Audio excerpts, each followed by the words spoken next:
트로이 전쟁 이야기에서 슈퍼스타 전사 아킬레스가 싸우기를 거부하자 모두가 왕 아가멤논에게 겸손해지고 그를 부탁하게 하라고 애원합니다. 아가멤논은 화가 나서 외칩니다. 내가 왜 이걸 해야 하지? 아킬레스는 단지 한 명의 사람일 뿐이야. 아래에서 누군가가 외칩니다. 장로님, 헥터도 그저 한 사람뿐이에요. 그때 아가멤논은 자신의 모든 최고의 장군들이 트로이의 왕자 헥터에게 죽임을 당한 것을 깨닫습니다. 트로이는 헥터 때문만이 아니라 단단히 서 있지만 헥터를 쓰러뜨리지 않으면 트로이를 절대로 깨뜨릴 수 없습니다. 나중에는 아킬레스만이 헥터를 무찌를 수 있었으며 최고의 선수만이 게임을 바꿀 수 있는 것처럼 말입니다. 그것은 고대 이래로 전해진 고전 이야기입니다. 개인은 팀이 아니지만 팀을 대표할 수 있습니다. 많은 이들이 할 수 없는 일을 한 사람이 해낼 수 있습니다. 그곳에 별의 가치가 있습니다. 다른 곳에서 섞일 수 없는 독특한 특성을 가지고 있으며 그래서 그가 스스로에게 주목을 끌 수 있는 이유입니다. 개인과 팀 중 어느 것이 더 중요한지에 대한 질문은 결코 완전히 답할 수 없습니다. 상상해보세요. 라이오넬 메시가 라인업에 없다면 인터 마이애미는 오늘날 널리 알려져 있을까요? 메시가 없었다면 누가 인터 마이애미의 경기를 보기 위해 9,000 미국 달러를 지불하는 것이 미쳐 보일까요? 데이비드 베컴의 클럽의 청춘과 미지의 부분을 이해하기 위해 놀라운 숫자를 살펴보겠습니다. 전체적으로 메시는 새로운 클럽에서 단 4경기에만 7골을 넣었습니다. 그 몇몇 골만으로도 메시는 이미 인터 마이애미의 역대 최고 득점자 목록에서 4위로 올랐습니다. 현재 곤살로 이과인이 29골로 클럽의 최고 득점자입니다. 그 뒤를 이어 네오 캄파라가 16골로, 로버트 테일러가 8골로 따르고 있습니다. 메시가 현재의 상황을 유지한다면 단기간 내에 인터 마이애미의 역사상 최고 득점자가 되어 이과인을 쉽게 뛰어넘을 수 있을 것입니다. 2018년 1월에만 설립된 클럽의 전체 역사를 고려하면 그리 놀랍지 않습니다. 이것은 단일 스타 선수가 팀의 정체성과 평판에 미치는 영향을 보여줍니다. 메시가 오기 전에 인터 마이애미는 사실상 아무것도 아니었습니다. 그것은 미국 내에서만이 아니라 전 세계에서도 마찬가지였습니다. 하지만 메시가 온 후에는 완전히 다른 이야기입니다. 메시가 인터 마이애미에 합류했을 때 포브스 잡지는 그의 영향이 1년 내에 클럽의 가치를 2배로 늘릴 것이라고 예측했습니다. 구체적으로 포브스는 메시가 도착하기 전 인터 마이애미의 가치를 6억 미국 달러로 추정했으며 1년 후에는 13억 미국 달러로 상승할 것이라고 전망했습니다. 포브스는 세계 주요 마음들을 모으는데 그들은 미친 사람들이 아니며 허구의 숫자를 마구잡이로 내지 않습니다. 메시의 끌림은 측정될 수 있으며 그것은 놀라운 수치입니다. 이것은 단지 하나의 슈퍼스타 선수가 경기장에서뿐만 아니라 클럽의 재정 상태와 세계적인 인식에 미치는 게임을 바꾸는 영향을 증명합니다. 물론 메시의 영향은 인터 마이애미만을 위한 것이 아닙니다. FC 다라스와의 경기 티켓 가격 이야기는 인터 마이애미가 리그에서 성장함에 따라 미국 축구 전체의 이익이 커지고 있음을 분명히 보여줍니다. 간단히 생각해보세요. 다라스의 토요타 스타디움은 최대 2만 명의 사람을 수용할 수 있습니다. 공식 티켓 가격은 블랙마켓에서 팔리는 것보다 훨씬 적습니다. 그럼에도 불구하고 다라스는 단 한 경기에서도 적어도 1,700만 달러를 벌었습니다. 메시의 참가로 인해 경기 주변의 이익은 다양한 기타 서비스와 기회로 인해 더욱 높아질 것입니다. 다라스의 연간 수익이 5천만 달러 정도라는 것을 감안할 때 메시가 경기에 참가하면 그 수치에 상당한 차이를 만들 수 있다는 것이 더욱 분명해집니다. 이것은 한 선수가 스포츠 전체 풍경에 미칠 수 있는 거대한 영향을 다시 한번 보여줍니다. 동시에 그들의 경기당 평균 티켓 가격은 한 사람당 오직 $45에 불과합니다. 결국 남서부 미국의 팀은 바로 메시에 의해 고통스럽게 탈락했습니다. 하지만 다라스 팬들은 스포츠에서 가장 위대한 축구 선수에 의한 세계 수준의 경기를 목격했기 때문에 너무 화가 나지 않았을지도 모릅니다. 그리고 팀의 소유주들도 아마 같은 생각을 할 것입니다. 특히 그것이 별로 명성이 없는 리그컵에서의 단 한 경기였다는 것을 감안할 때. 메시는 아직 메이저리그 축구에서 진짜 데뷔조차 하지 않았습니다. 메시가 출전한 단 한 경기로 다라스 클럽은 평소 수입의 3개에서 5개월치에 해당하는 수익을 얻었습니다. 이제 모든 팀은 메시의 존재가 그라운드 위에서만 게임을 바꾸는 것 이상이라는 것을 알고 그와 대결할 운이 있는 이에게 재정적으로 게임을 바꿀 수 있다는 것을 알면서 데이비드 베컴의 클럽과 마주치는 날을 간절히 기다리고 있습니다. 메시도 결국은 인간일 뿐이다. 아가멤논이 말하듯이. 그런데 그가 하는 일을 누가 할 수 있을까요?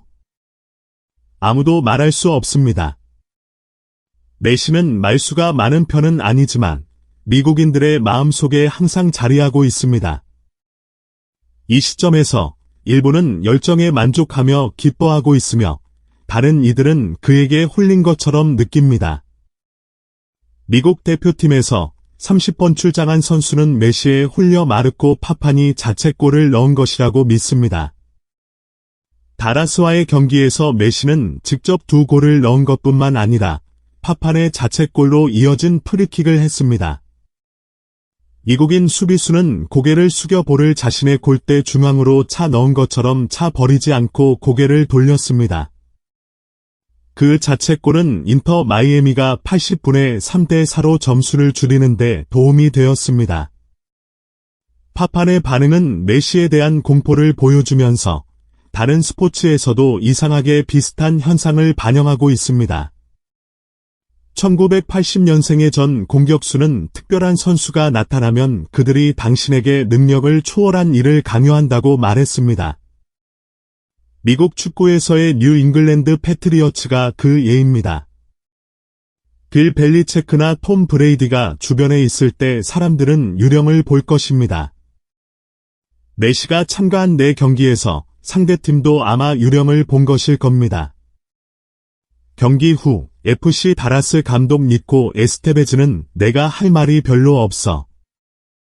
모두가 봤다. 메시에게 그 지역에서의 프리킥은 페널티 같은 것이야. 공이 밖으로 나가거나 그가 공을 차기 전에 미끄러지길 기도할 수밖에 없어. 라고 말했습니다.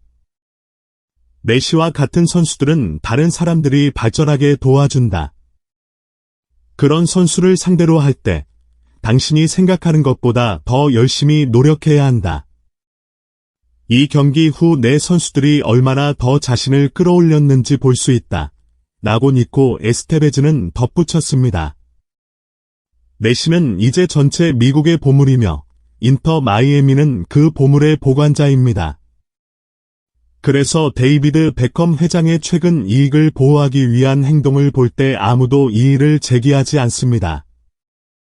6월에 32세의 네덜란드 골키퍼 닉 마스맨은 ESPN에서의 인터뷰에서 이렇게 말했습니다. 저 개인적으로는 인터 마이애미가 메시의 도착을 준비하지 못했다고 생각해요. 우리는 임시 스타디움밖에 없어요. 모든 사람, 모든 선수들이 그야말로 경기장을 걸어 다닐 수 있어요. 우리는 보안 없이 스타디움을 떠나기도 해요. 우린 준비가 안 됐다고 생각해요. 당시에는 메시가 파리 생제르맹과 계약을 갱신하지 않을 것이고 사우디아라비아로 가지 않을 것이라는 소문이 돌았습니다. 메시는 결국 많은 사람들에게 놀라움을 안기는 결정을 내리고 인터 마이애미에 합류하기로 했습니다. 메시가 인터 마이애미 색깔에서 초기의 성공은 골키퍼 닉 마스맨의 비판이 완전히 잘못되었음을 증명하였습니다. 뛰어난 능력을 발휘하는 것뿐만 아니라 메시는 스타디움을 채우기 위해 팬들을 끌어들이는 자석이 되었습니다. 최근의 수혜자는 FC 달라스의 스타디움입니다. 그래서 데이비드 베컴 회장은 MLS로부터 닉 마스맨의 계약을 매입하고 그를 해고하기로 결정했습니다. 스페인 신문 마르카는 다음과 같이 덧붙였습니다. 인터 마이애미 회장인 데이비드 베컴이 메시를 겨냥한 닉 마스맨의 발언을 평가한 후의 결정은 메이저리그 사커에서 팀의 이익과 상업 권리와 완전히 어긋납니다. 메이저리그 사커에서는 팀의 상업적 이익에 영향을 미치는 부적절한 발언이 있을 경우 선수의 계약을 취소할 수 있는 규칙이 있습니다. 유럽은 지금 메시의 뛰는 모습을 후회하고 있을까요? 누가 그렇지 않겠습니까? 하지만 바르사는 분명 후회해야 할 것이며 올해 안에 전설적인 메시와 재결합하기를 여전히 희망하고 있습니다. 축구 이적에 따르면 바르사는 메시를 다시 캠프 누로 빌려오기 위해 비밀 거래를 성사시키고 있습니다. 인터 마이애미의 소유주인 호르헤 마스가 한때 메시가 바르사로 임대로 돌아오지 않을 것이라고 언급했음에도 불구하고 바르셀로나의 클럽들은 메시를 다시 유혹할 수 있을 것이라고 확신하고 있습니다. 이러한 자신감의 기초는 메시가 MLS가 겨울 휴식기로 들어가는 동안 한가하게 있기보다는 정기적으로 뛰길 원할 것이라는 그들의 믿음에 기반하고 있습니다. 주요 MLS 시즌은 10월에 끝나며 플레이오프는 12월 초까지 계속될 것으로 알려져 있습니다. 그 후 토너먼트는 2024 시즌이 시작되기 전에 2달 동안 휴식기로 들어갈 것입니다. 단지 2개월 정도의 간격이지만 바르사는 여전히 단기 계약으로 메시를 돌아오게 설득할 수 있다고 믿고 있습니다. 그를 환영하기 위해 클럽은 이미 상징적인 10번번호의 저지와 함께 화려한 환영 계획을 준비해 두었습니다. 이전에 라포르타 회장 자신이 바르사가 언제나 메시를 다시 환영한다고 선언했습니다. 그리고 그들은 새롭게 지어진 캠프 누 스타디움에서 그를 기리기 위한 행사를 개최할 것입니다. 클럽은 또한 덴벨레를 파리 생제르맹에 팔아 메시의 급여를 지불할 조금 더 예산이 생길 것입니다. 그럼에도 불구하고 바르사가 제시하는 혜택이 얼마나 큰지와 상관없이 최종 결정은 메시에게 달려 있습니다. 6월에는 이 36세의 슈퍼스타가 그 예전 클럽을 기다리는 것을 거부하고 인터 마이애미와 계약을 체결했습니다.